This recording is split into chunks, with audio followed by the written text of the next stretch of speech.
Welcome to the Heavy Spoilers Show. I'm your host, Definition, and this is the channel where we explain it so you don't have to. Avengers Endgame has just had its world premiere, and after a week of big leaks, we finally have a full comprehensive breakdown of the film and its storyline. If you're like me and can't help yourself and want to know what happens, then you've come to the right place or the wrong one, depending on how you look at it. Throughout this video, I'll be breaking down the main plot points of the story as provided by Doctor Faust from Reddit, who has apparently seen the film and even provided screenshots and video from the premiere. This is, of course, full spoilers ahead, and whilst the plot won't be 100% verified until we see the movie for ourselves, it seems pretty likely. This is from Reddit though, so take it with a pinch of salt as always. This is your last chance to back out, but if you're still here, thanks for clicking the video. I hope you enjoy it. Now let's get into the full plot breakdown of Avengers Endgame.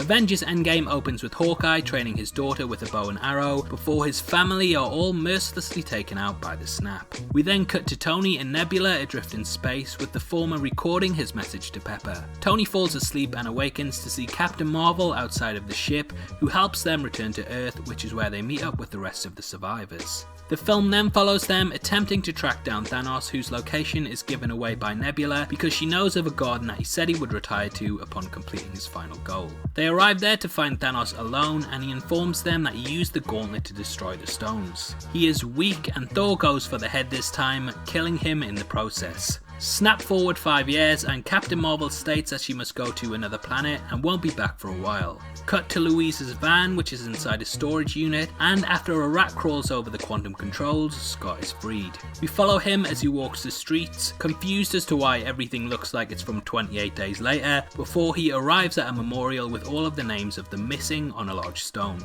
He then travels to the Avengers facility, where he tells Nat and Steve about the quantum realm and how he could build a time machine. They visit Tony to ask for help, but he turns them down as he's happy with his life. Bruce has also become Professor Hulk, and he helps the Avengers build a machine to find the stones in the past. Unfortunately, the machine is faulty, so Scott can't go back, which is when Tony returns, giving Cap his shield back and stating that he will help. Tony fixes up the machine, but before recruiting anyone else, they wish to test it out themselves to make sure that it definitely works. The smaller group travels to a specific moment in Avengers history, namely the Battle of New York. Hulk goes to meet the Ancient One, who refuses to give him the Time Stone, but then does when she learns that Doctor Strange will give it to Thanos. Cap, Iron Man and Ant-Man attempt to get the Tesseract from Loki, but Hydra forces including Crossbones manage to get it instead. Cap meets Crossbones and manages to convince him to hand over the briefcase when he utters the words, "Hail Hydra." On his way out, present Cap accidentally meets his 2012 self, who believes that he is Loki, and they battle it out. Present Cap then tells him that he knows Bucky is alive, which causes the past one to believe him.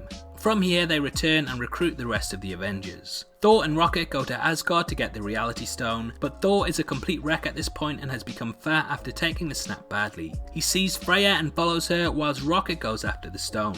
Freya tells him to pull himself together before Rocket runs in, being chased by guards, and the two return to the present. During this, Thor also grabbed his hammer, so he has it in the present, and this kind of plays into the later part of the movie. War Machine and Nebula go to Morag. Unbeknownst to Nebula, her past self is hooked up with databanks on Thanos' ship, and the villain learns where all the stones are as well as what happens to him. Together they knock out Quill during his dance in the intro of Guardians of the Galaxy and get the Power Stone. The two try to teleport back, but only War Machine makes it, and past Nebula shows up and fights the present one. She bests her and then takes her place in the present. Nat and Hawkeye go to Voromir, where they meet Red Skull and are told how to retrieve the stone. The two fight and Clint tries to jump off the cliff, but Nat grabs him and sacrifices herself so that they can get the stone. Flashback to the present, and everyone is devastated by Black Widow's death. Tony and Bruce construct the Infinity Gauntlet, which Hulk wields. He snaps his fingers and restores all the past life lost, which is confirmed by Hawkeye's wife, who calls him. Past Nebula activates the quantum teleporter and summons Thanos' ship, which destroys Avengers HQ. Cap, Thor and Tony team up against Thanos, but Thanos beats Thor and is about to kill him, which is when Cap lifts Thor's hammer and beats him with it. Thanos summons his entire army, including the Black Order. It looks like Cap is going to be all alone, which is when he hears Sam's voice and pretty much everyone returns and they charge him. During this, Hawkeye has managed to get the Infinity Gauntlet, which gets passed about as a sort of MacGuffin with everyone trying to get it. Eventually, Captain Marvel arrives, destroys Thanos' ship and takes it, but Thanos wrestles it off her, which is when Tony picks it up and puts it on. Tony snaps his fingers, wiping out all of Thanos' forces and Thanos himself. Now, prepare to hold back those tears, guys, because due to the force of the gauntlet, Tony is killed and he dies in Pepper's arms after saving the day. At his funeral, a holographic Tony gives a message to everyone, including his daughter. Thor designates Valkyrie as the Queen of Asgard and he joins the Guardians of the Galaxy, with him and Quill fighting out over who should be captain of the ship. Cap goes on a mission to return the stones back to their proper places, and Hulk says that he should be back in 5 seconds, but he doesn't return. Outside, Sam and Bucky see an old man sat at a bench and they realise it's Cap. Steve has a wedding ring on and he passes the shield to Sam, who is honoured to take up the mantle. We then cut to a young Captain America dancing with Peggy Carter at their house, which is when the credits roll. And on to the post-credit scene. Now, apparently the post-credit scene isn't so much a scene as it is all of the cast bowing to the audience before a piece of paper with all of their signatures on appears. This is actually a pretty amazing way to end the movie, I think, and if that's correct, I really hope that it's the way that it closes out this huge chapter of the MCU. Obviously, I'd love to hear your thoughts on this leak and if you think it's legitimate or not. Comment below and let me know, and if you enjoyed this video then please like it and make sure you check out my breakdown of the 5 minutes of leaked footage that we got on the film, which will be linked at the end.